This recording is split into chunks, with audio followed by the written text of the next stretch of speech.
All right, so you have Piers Morgan interviewing Just Pearly Things. I've not pre-watched this. I saw Destiny was covering it this morning, but I did not check it out. So I wonder how cringe this is going to be.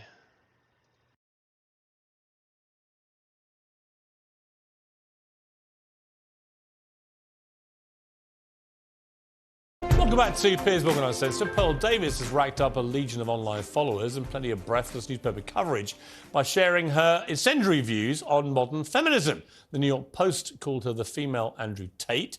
So she tapped into genuine female pushback to the excesses of wokery, or is she just an attention seeker? We'll find out in a moment. But first, let's take a look at the clip that sent her viral. A lot of people think I'm insane because I don't think women should vote. Everybody thinks I'm crazy for this opinion. If anything, this is probably my most extreme opinion. 90% of women have been on birth control. 1 out of 3 women has had an abortion. 1 out of 3 women has an STD. Average body count is over 5, so that your average wife has slept with over 5 people. 95. No, hang on a second.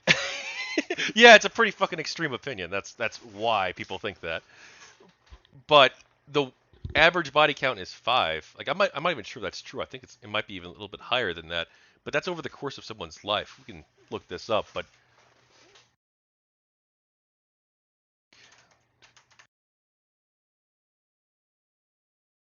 in general, anywhere between 4 to 8 partners is considered the average number of sexual partners for adult men and women. Yeah.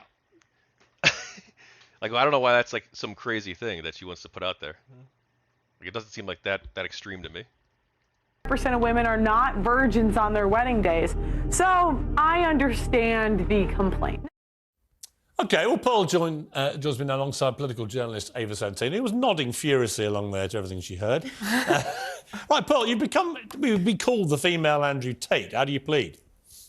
Well, I take it as a compliment. You know, I'm a fan of Andrew Tate. Of everything he says? It depends what we're talking about. But overall, I think he's got a good message. I think he's good for young men. OK, look, you're talking about women predominantly, which is why you've got this big following. And your view is that modern feminism is deeply flawed. I would argue a lot of your proposals, like taking the vote away from women, are deeply regressive. Why would you want to remove, just from yourself, the right to vote? Well, what happened was I had the same view, right? Back when I started, I was like, why? I found out that only 5% of women wanted the right to vote. And I couldn't figure out, like, why would women not? No, it's true. It's true. At You look it up. At the time. At the time. Because they've been conditioned by men to think that they shouldn't have a vote. I mean, that's what they say. But, you know, I started reading their writings, right? And what I found out was that the reason a lot of women advocated for it was because they believed it was the beginning of the breakdown of the family. You know, before you became one in marriage, 85% of people were married. And, you know, I hate to say it, but they were right. What has happened 100 years later? But what's that got to do with them having the vote? Well, it also goes back to responsibility. Again, men... She's going to bring up the draft, watch. ...are 80 to 90% of the military. They run all of the infrastructures that make society run. So I just think if we want an equal say in society, then be equal. Do 50% of the hard jobs. Be 50% of the military. In the U.S., they're fined $250,000 if they don't join selective service, which is essentially the draft. OK, but specifically on the vote, what would having the right to vote have to do with family cohesion, for example? Well, because, again, before you weren't trying to divide a family. It was one family unit. You had one vote. Why would we necessarily tie... Okay, so let's say men represent 80% of the military. Let's assume that that's true. Why would that inherently mean that, okay, if you don't serve in the military, then you shouldn't be allowed to vote? I mean, if you want to create like a Heinlein-style Starship Trooper sort of society where there's some sort of degree of mandatory national service, like I'm actually fairly open to that for both genders and also military and civilian service.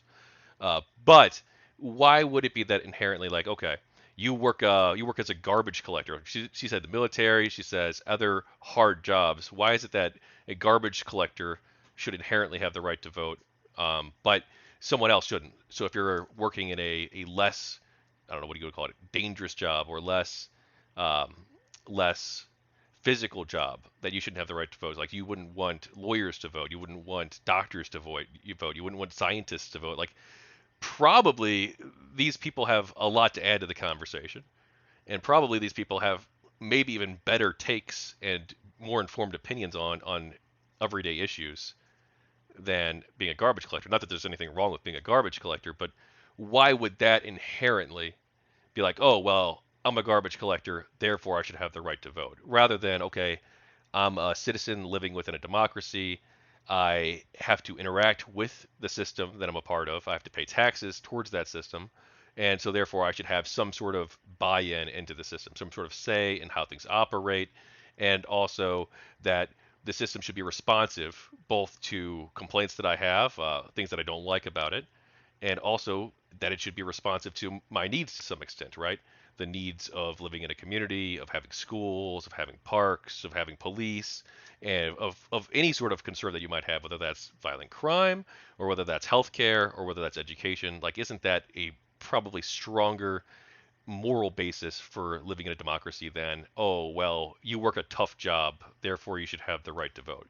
And then would Pearl, ironically enough, like, the thing about these red pill people, it's so weird, is that red pill women like her, they don't actually live the lives that they preach. You know, they talk about how you need to be like an 18-year-old virgin. That's the ideal woman, and they should have absolutely no ambitions, no career whatsoever. But obviously, she's a highly ambitious woman, right? She's a YouTuber.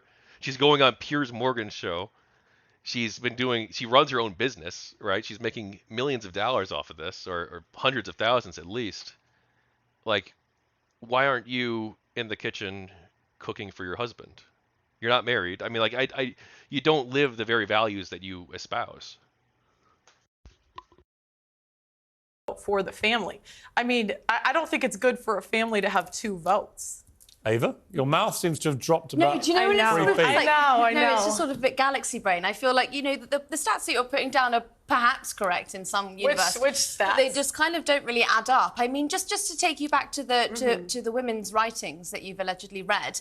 I mean, at Allegedly? The time, well, at What the do you mean time that- allegedly? At the time that you're talking about, you know, women weren't really allowed to write. They weren't allowed to go to school. Yes, they couldn't were. write. Yes, they So were. That's actually, incorrect. The first okay, female what year are we property, the first talking about? female property owner was in the 1600s. The idea that women couldn't work and couldn't. I'm so sorry, but that will be inherited No, the property. first female millionaire was in the late 1800s. And was that inherited? No, it wasn't. It was self-made. It wasn't. Yes, It it was was. self-made. Yes, it And was. she never inherited land. Yes, she did not And what law inherit it. permitted that? What? What law permitted that? Well, there was no law. I mean, there's always been women that were influential in let's history. let's get on to the vote. So what I don't understand is, you know, a part of your message, I've researched you today, and hang on a minute. Okay. You know, your big push is that you care about men and you don't think that men are getting enough of a say. But Well, I care about hang women on, too. I haven't Care made the about women point too, yet. Because of feminism, okay? What I wonder is when you start making calls out like repeal the 19th, women shouldn't be allowed to vote. How is that helping young men? Because these young men have women in their lives, they have mothers, they have sisters, they have teachers, and they turn around, they don't know how to act around women because you're giving them license to be misogynistic. I wouldn't call it misogynistic. I say be equal. So again, men think do that's what all of most the. feminists are Well, saying. then okay, I'd love for the feminists. Please apply for the oil rigs. Please go do the hard jobs in society. Why They're don't you open. go and They're work there? hiring because I don't equate. Wait, is this even what she believes or the red pill believes? That because I'm pretty sure they don't want more women to be on oil rigs. Like their whole thing is that women need to basically be subservient to the man, not even like a traditional conservative viewpoint, which would be much more nuanced, and in which case they would recognize that there are both positive and negative, or positive roles for both men and women to take in society, including like different ways that different characteristics can manifest themselves. Like you could be a woman who is a leader of the household, a woman who is leading the husband's successful husband's charity, things along those lines. Like that's more of like a social conservative view, but like that's not what the red pill is. That's not what JustPearlyThings represents. It's this sort of weird. We want women to be nothing. Like Sneeko said the other day. We gotta watch that clip later too. That was fucking hilarious. Oh my god, I can't believe he said that.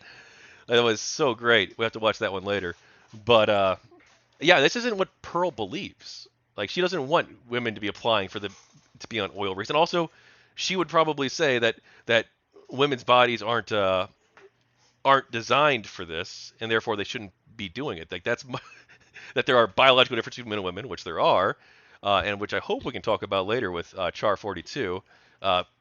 There was a time zone mix-up, so I do apologize about that. Anyone who's tuning in late. So yeah, that'll be happening probably in about an hour and a half or so, roughly. But yeah, they wouldn't want there to be equal numbers of men and women at the oil rigs or in more dangerous jobs. They wouldn't think that that's a proper role for a woman. So why is she even saying this? I don't think men or women are equal until we do the equal work. So no, listen. Go apply to be on the oil rigs. Go be a plumber. Go be an electrician. Go be on the front lines of the military. And then we should have equal rights. But until feminists are willing to do that, I don't believe we should have the freedom without the responsibility. Okay, but I don't think that I'm physically built for that. You might be. What percentage of... Hang on, let's look this up. Or how many people, let's just do work on oil rigs. Well, hang on. Yeah, I don't know if this is... oil rig industry employment.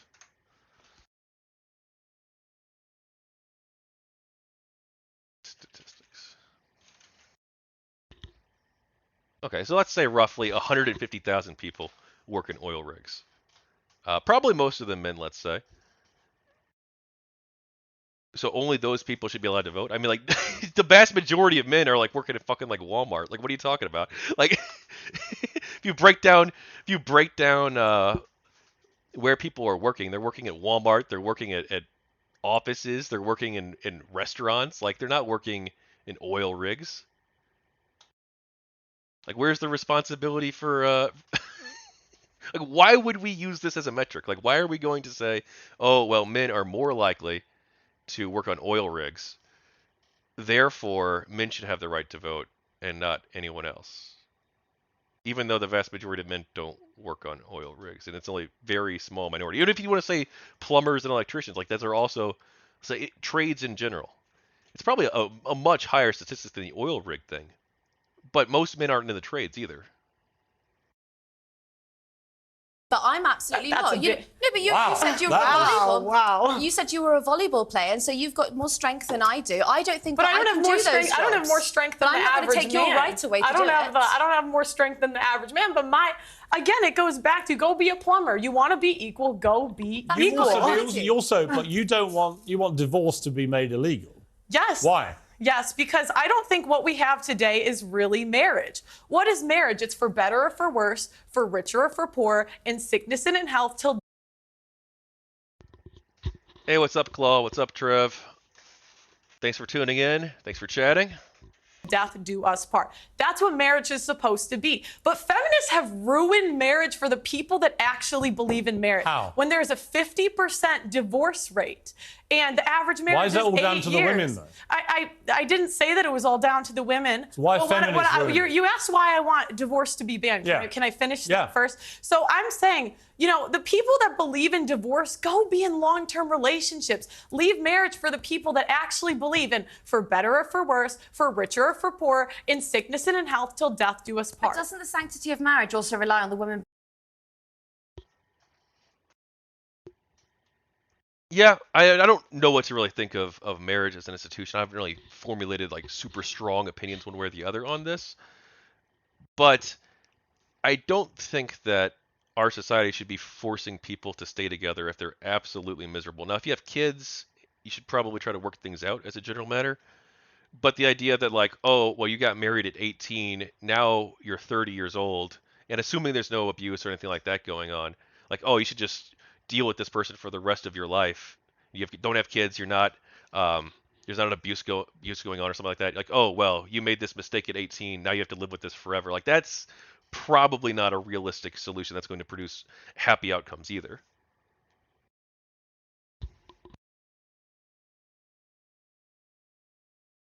Being a virgin, so you wouldn't be able to get married. What do you mean? Well, you've spoken quite openly about how you're not a virgin, and so if you want to preserve that sanctity of marriage, then I just think that you're upholding standards that you don't actually live by. And that's a True. that's a fair complaint. I wish I was. But, we can't go back. I don't know what you want me to say. Yeah, but I just don't think it's fair that you get to be here and you get to be paid for your views, and you're telling other women that they shouldn't be allowed to. I think... Hang on. Okay, if I may, at some stage jump in. Isn't the whole point of being a feminist, though, that women are entitled to have their own views? Absolutely. And so she's perfectly entitled to her views. Yeah, but you can't... You might not like them. But I'm here to challenge Isn't she exercising her right as a... Are you a feminist?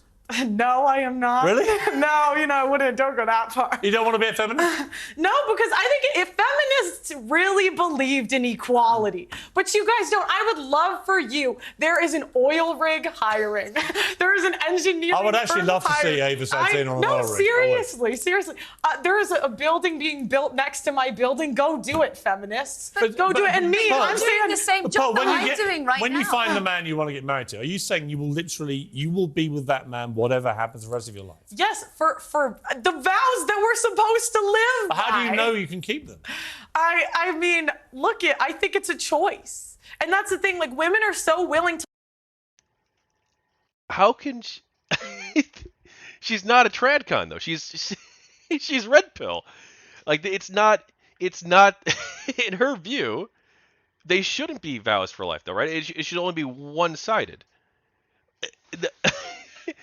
Fresh and Fit and the other red pill community that she considers herself a part of and a major spokesperson of, they advocate for one-sided open relationships, that the woman should be loyal at all costs, but the man should be able to sleep around and have multiple side hoes. That is a major belief in the red pill community. Does she not believe in that? Is she going to distance herself from Byron and from the other red pill people?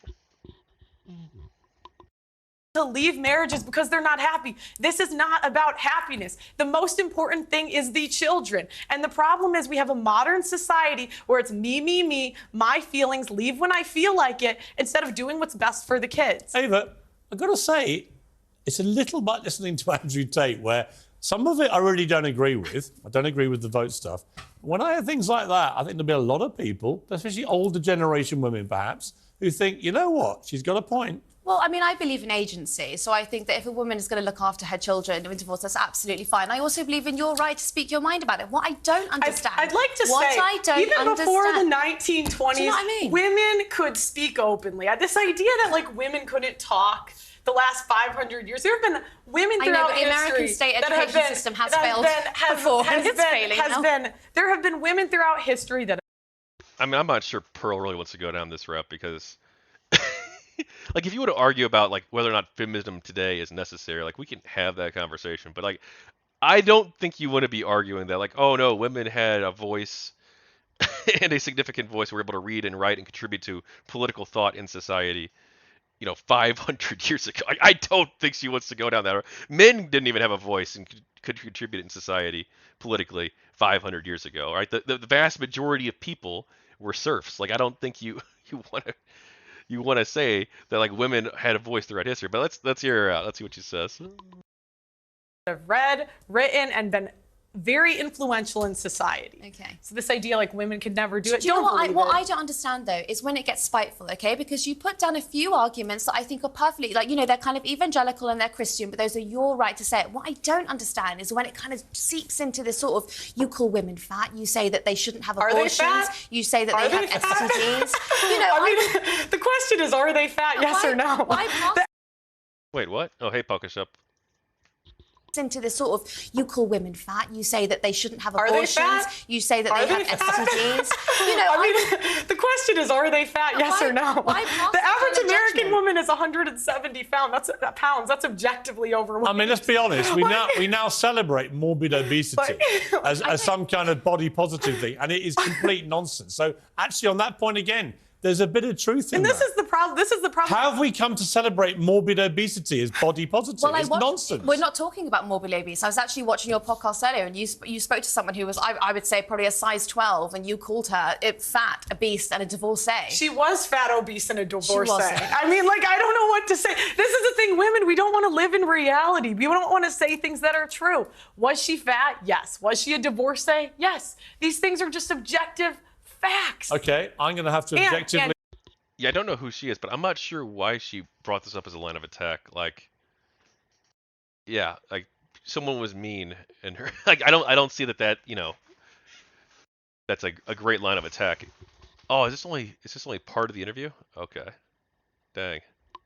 She insulted me first. They always do. I'm going to have to objectively end the debate, but it was an interesting conversation. I think we should get you two back together as a matter of urgency. Thank you very much, Pearl. Thank you, Ava.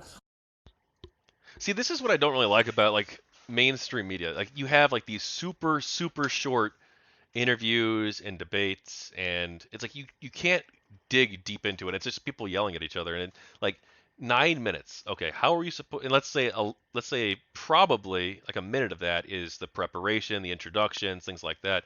You know, you have what 8 minutes to talk about this issue. Like I do feel like the long form is just it allows you to dig so much deeper than just whatever you see on mainstream television.